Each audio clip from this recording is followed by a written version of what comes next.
going on, people? We are Tottenham TV here, back with another match ratings video. Yet again, I'm sounding like a broken record here. Another poor result. Let's get into them. We start with Hugo Lloris. We gave him a 7. I thought he was actually pretty competent most of the game. He didn't have many saves to make, which, again, we've been saying that in so many videos. Not many saves to make, but obviously we conceded from the corner. But I thought he relieved the defence of a lot of pressure. He caught many crosses. He was starting quick counter-attacks. I thought he had a pretty good game. Yeah, he was pretty solid. So that's Lloris. We gave him a 7. Davies and Sanchez, very uncharacteristically, had a very poor performance. Really poor. We gave him a 3. Not only did he get sent off, but he looked very shaky throughout, letting his man pass him way too many times.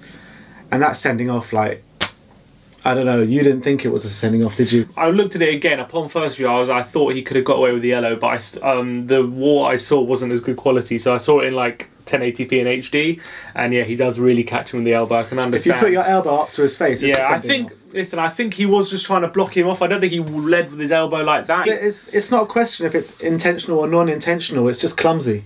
It is clumsy, and I can see why the ref gave it. Part of me still thinks he could have got away with the yellow card there, but I can understand why the ref gave it. You can't really have many complaints about the red card. Well, with the way refs are treating us at the moment. I think even without the red card, we would have given Sanchez a bad rating. As we were saying, I thought Dele completely bullied him for most of that first half when he was on the pitch. He was losing a lot more headers than he usually does, so it was actually a really poor, uncharacteristic performance from Sanchez. So, and especially with the red card, he was definitely worthy of a 3. Jan Vertonghen. We gave Jan a 6. We played a back 4 this time. We did switch it up. He was partnered with Sanchez, who was having a really bad game, so he was doing a lot of covering in defence for Sanchez. But I thought he had a pretty decent game. Nothing groundbreaking. No, it was a pretty average performance, but he didn't make too many mistakes. Obviously, he changed partners halfway through the second half when Sanchez got sent off, so he was with Dier. But I thought he strode forward fairly well. He was picking some passes up, but it wasn't the Jan that we're used to with Toby when he's partnered with Toby. We're really missing Toby, aren't we? That's for sure. Eric Dier, we gave a 6. I thought it was better performance than his last game, that's for sure. He was pinging balls to Trippier like there was no tomorrow. Like, lovely proper Toby Alderweireld balls. He's getting really good at them now, isn't he? Yeah, he's getting more consistent with them, and it was a real show of his passing range. Defensively, I think he was sound. The thing is, Sanchez was so bad it made Jan and Dier look a lot better than they were, to be honest. The thing is with Dier, there was a few dodgy moments. First of all, I remember the first half there was a moment where he gave the ball away in his own half in the final third even, and it set Watford up on an attack they could have scored. And also right at the end of the game, he probably should have given a penalty away. That was mental, wasn't it? It was a clear handball in the box. Given those 2 dodgy moments that really could have cost us, that's why we gave him 6. But other than that, he was actually pretty good. His passing was his strong point of the game, and he set us up on many attacks. And I love those pings. Yeah, and he was really finding Trippier in good positions, and we probably should have made better of him. Next up is Ben Davies. We gave Ben a 4. And the poor form literally continues. It was a really poor performance from Ben Davies. He was, again, in possession. He was sloppy. He wasn't finding his man. He wasn't getting up well enough. He wasn't supporting the attack, and he was a bit wasteful when he did get the opportunity. And defensively, I remember there was one moment in the second half he slipped, and he under pressure he slipped, and he allowed, I think it was Carrillo to win the ball, and they nearly got something out of it. And it was a very disappointing display from Ben Davies, and Danny Rose must be licking his lips at these displays. I don't know what's going on with Ben Davies at the moment, because at the start of the season me and you were banging on about him. We were going, how's Rose going to get back in the team? It's almost as if as soon as Danny Rose has come back, his form has dropped off. Like, literally, he looked, before attackingly he looked amazing, defensively he looked amazing, and now he can't do anything. Now I don't know what's going on with Ben Davies. He's got to sort himself out at the moment because something's going wrong with him. This moves us on to Trippier. We gave Trippier a 7. I thought he was our man of the match by a long way, actually. He was receiving these balls off Eric Dier constantly throughout the game. The only bad thing I could have said about Trippier, that I didn't think his delivery was as good as it usually is. He might have put 1 or 2 good balls in the box, but the amount of times Dier was playing balls to him, he should have put a lot more balls into the box, I thought. Like, good balls into the box. But apart from that, he played really well, getting up and down defensively, really good. You mentioned that he kept Richarlison quite quiet. I thought he had Richarlison in his pocket, especially. I think the strong point of this Trippier performance was when we went down to 10 men. He was still going forward. He was still supporting the attack. He was being brave, and that was a really impressive aspect of his game. And especially when we went down to 10 men, I thought he really kept Richarlison quiet because he really could have hurt us. He just loves playing against Watford, doesn't he? He does, absolutely does. And I thought it was a really impressive performance from Trippier. Moussa Dembele. We gave Moussa a 6. Yeah. I thought in the first half he was controlling midfield pretty well. It was a lot tougher for him once we then went down to 10 men. But I actually think he struggled quite a bit against Decore. He was covering more ground than Dembele, but Dembele had some really nice moments. I remember that in the first half he was jiggling past a couple of players using some nice skill. He was making attacks, and we controlled possession a lot in the first half, and I was a lot down to Dembele. I thought in the first half he was actually really good. Yeah. I thought he was controlling the game in the first half, and it's hard for him, especially with his fitness. When we go down to 10 men, we require a lot more from him. Yeah. And it was tough for him. He just dropped off a little bit. But it was one of the only times he's played 90 minutes. He gets subbed off, which is surprising. And it's surprising, especially as we went down to 10. Yeah, he stayed on and kept on, which maybe we can see more of that, because at the moment he goes off after 65 every game. To Christian Eriksen, we gave Eriksen a 5. Again, not the greatest performance from Eriksen. Pochettino said in midweek that he's tired, he's mentally drained. And after that, I was expecting him to start on the bench. And I think it was a wrong decision to start him. I think he could have done with the rest. Yeah, 100%. I don't think he got into the game enough.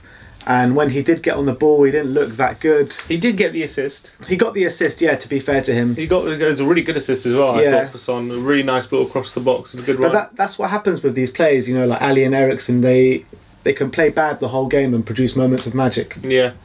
That's true. I don't think it was too bad. I think it wasn't his best performance bad for a enough while. to give him a 5. Yeah, I think it was. Even with the assist, it probably was bad enough to give him a 5. He was involved in the play quite nicely, but he got sacrificed pretty early. Yeah, that's true. Because of the red card. I guess in the first half he didn't quite do enough. We only got 1 goal. We probably should have made our dominance count, so that's why we gave him a 5. We move on to Dele Alli, who we gave a 6. I thought was another more encouraging performance. People were lambasting him at the end of the game, and even after the game I saw people going on a bit. But I thought, again, it was quite a good performance by Dele Alli. He showed some fight, he showed some creativity. There was some times he showed some strength. People were bouncing off him occasionally. He was setting up chances. He didn't quite do enough in that first half, just like Eriksen did. But I thought he showed more fight than Eriksen. That's probably why Poch kept him on for so long, even with 10 men. But I thought the one thing that was what fans were really angry about was when he got substituted. He walked off. Showed a bit of attitude. Yeah, and we were drawing at the time. Even with 10 men, we still wanted those 3 points, and we still had that urgency about us. And when he trudged off like that, like we're winning the game, it kind of rubbed fans the wrong way, and I can understand that. Even for me, I was very frustrated to see him waddle off like that. So hopefully he can sort that out. But I did think it was a better performance from Dele. But I think he's getting a lot of needless criticism from our fans. Okay, he's not performing amazingly, but he's not as bad as everyone is saying. That's for sure. Definitely not. It's a bit upsetting to see from our fans. I know all Spurs fans are hurting a bit with the bad run of form, but you've got to stick by our players at the moment. Yeah, we've criticised Dele this season a lot, even in games where he played badly. But in this game, I don't think he does that criticism. So Harry Kane, we gave Harry a 6. I actually thought his hold-up play was amazing. He was holding the ball up, playing some really nice balls left, right. But again, his end product wasn't great. He probably should have got a goal. In the forehand, Trippier crossed it. Yeah. He should have been getting in front of his man there, yeah, I agree. He should be getting in front of his man, and for that we give him a 6. It's not the performance we expect from Harry. The main reason why he wasn't getting in the game, I thought, was the really rough treatment he was getting from those. He was getting kicked all afternoon. I thought it was an absolute disgrace. I thought the referee, how he didn't be handing out bookings in the first half for some of those challenges to Harry Kane was a joke. And when they're not getting punished for it, when it's only fouls and not yellow cards a game, they're going to keep doing it, and they did keep doing it throughout the game. Even in the second half with 10 men, they kept kicking him out of the game, and it was really frustrating to see. And the first bad challenge that happen for us, we get a sending off. We get a red card. The referee was ridiculous in this game. Cabasele should have been sent off. For both teams, to be honest. Yeah, for both teams. But it's just, it feels a sense of injustice when Cabasele and Ziegler, 2 Watford players, both should have seen 2 bookings, both should have seen sending offs, and the referee didn't protect Kane enough. I don't think. I think he let a few challenges go in the first half on Kane, which were definitely worthy of yellows. And if they got booked, they would have stopped hacking him down like they did. But the referee didn't control the game. He didn't protect Harry Kane enough, and that's what we got. Yeah. It was a shame for Harry. I thought he did have a decent game. He didn't get many shots on goal. He didn't get the opportunity, but his hold-up play, as you said, was pretty impressive, and he found some nice. We know how good Kane can be at passing, and he has a good passing range, and I think he found that against Watford. So we gave him 6. Last but not least is Heung-min Son. We gave him a 6. I thought he had a pretty quiet game. I know he scored the goal. He was out on the left-hand side as opposed to up front in a 4-2-3-1. It was a nice goal coming in from the back post, but we didn't see that enough from him in the game, even though we saw that one moment. He was offside a lot. And yeah, that was really annoying. About 5 or 6 times throughout the game he was caught offside.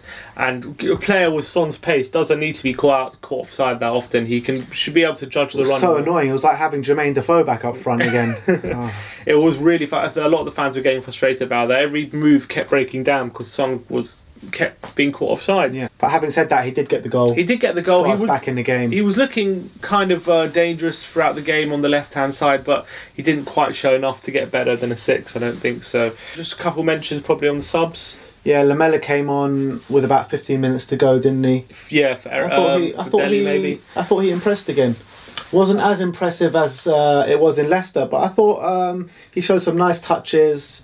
He showed a bit of strength, but with 10 men, when we had 10 men, we were defending for most of the time, and we kind of had to try and catch him on the counter, and he wasn't really getting involved that much. It was hard for him. He kind of came on the left-hand side. It's not his natural position. He likes it more on the right. So it was tough for him, but to get really in the game, it's hard to judge him on that performance. I don't think it was a bad performance, so I thought it was... No, but you can't really judge him for 15 minutes with 10 men. It wasn't really his kind of thing. But on about half an hour to go, we took off Eriksen and brought on Sissoko, which is an understandable decision, but Sissoko was woeful in my opinion. Absolutely woeful. The amount of times he put us under pressure with his first touch when he came on was ridiculous. The ball just bounces off him, doesn't it? Completely. People giving it into feet, and it bounced off him and Watford on the attack, and it's exactly what we didn't need when we were down to 10 men. And there was an occasion where Dier was looking to play the ball out wide to Sissoko. He was looking for him to make the run. He delayed it, waiting for Sissoko to make the run, and he never made the run. So Dier played the ball anyway, assuming that Sissoko was going to make the run. He didn't, and he just threw his arms up in frustration at Sissoko, getting really angry at him that he wasn't reading the play, and maybe he's still not intertwined with his teammates, Sissoko, because they're clearly getting frustrated at him. But to be fair, he made that one nice 1-2 with Trippier, which could have easily led to a goal. He went through on goal and had a shot, and that went for a corner. Yeah, so it could have been a bit different if those went to plan. I thought the majority of the time he was woeful. Really was. Really I was shocked when they brought on Sissoko. I wasn't shocked, because I thought with 10 men you kind of need that pace, you need that power to kind of battle that extra man. But he'll give you that ahead of Eriksen, but he doesn't give you anything else. But it didn't work, because whenever we had possession, whenever we gave it to Sissoko, he gave it away. It bounced off, and we were put under so much pressure because of his bad play. It's like we're seeing the last season's Sissoko again, aren't we? Yeah, that's the problem. Last 2 games he's been woeful. Yeah. I think... Him and Ben Davies really need to step up. I think it might be because he's been put back on the wing. He hasn't been playing... He didn't play in the centre again. He's back on the wing. And that was a real problem for him. Just a quick word on Poch. 6. Yeah, I'll give him a 6. I don't think, the lineup, I don't think there's too much wrong, maybe except for maybe Eriksen could have been given a rest. I would have played Harry Winks. Yeah, I would have started Harry Winks, as we said in the preview. He came on the last minute, didn't he? Yeah, he came on for a bit, Harry Winks. I think in the first half we actually played quite well. We were dominating the ball. We probably, and if we had 11 men on the pitch for the whole game, we might have actually gone on to win the game. Most probably, we would look the most likely. But given the silly red card that was given away, so needless. Yeah, his kind of Pochettino's hands were tied behind his back. He can't really go and attack at that point. You've got to just kind of counter and hope for the best. And I thought even with 10 men, to be fair to we were Poch, looking good with 10 men. We still looked quite likely to score. I thought he played that quite well. However, again, it's another poor result. So it's worrying times at the moment. We need to pick up quickly, or it's going to turn into some really disastrous Premier League campaign. Exactly. So we've got Stoke and Brighton coming up, and we have to get those 6 points. We have to get those 6 points. And Sanchez is out for the next 3 games. Toby is looking like who knows when he's going to be back. Yeah, that's awful news on Toby. It looks like he's going to... Apparently they're saying April now. So we're going to City away in 2 weeks. And with no Sanchez, with no Toby, with the only fit defenders is Vertonghen and Dier. And if Vertonghen gets a yellow card, he's out. Really? He's got he's one game away from suspension. So if he gets booked against Brighton, then we're going into the City game with no Jan, Sanchez or Toby. Wow, which would be... I wouldn't want to be watching that game. I don't know who would play Foyth and Dier. But oh my days! I think Poch just tactically, I don't think he did too much wrong in that game. I think he had his hands tied behind his back. I'd actually give him a 7 because I don't think he did too much wrong in that game. But it's just, again, unfortunate. Not a very important game, a kind of training game this week against Apoel on Wednesday. It's a dead game. It's a shame Lamela can't play because he's not in the Champions League squad. But we'll see the likes of Sissoko, Juan Foyth, and. Maybe Nkulu, Lorente. Oh, that'd be nice. Maybe Marcus Edwards. Well, we'll have a preview up tomorrow. Check out for that. We'll be at the game with Grandpa on Wednesday. We'll have a review after game, so check out our channel for that. If you like our content, like, subscribe and comment below. Let us know who your man of the match was. And as always, come on, Spurs!